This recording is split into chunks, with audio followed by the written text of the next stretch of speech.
Hi, I'm Simon Dale from FPV UK. I've got the new DJI AVATA 2 drone here. Not flown it yet.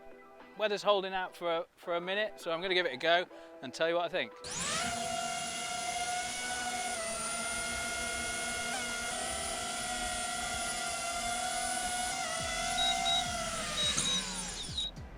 That's amazing.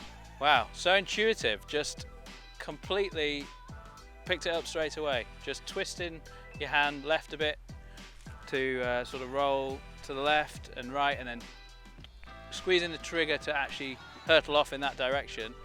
And then I've just flown that around and landed it back on my little box.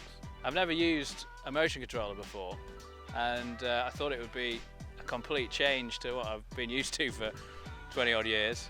But no, you pick it up absolutely straight away, and I'm sure there's a lot more to it that I haven't even scratched the surface, but just such a fun activity.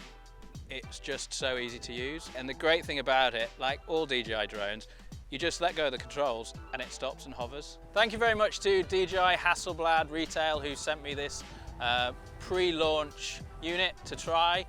If you'd like to buy one of these AVATA 2s, you can order now from DJI AVATA Retail. Their link is in the description below.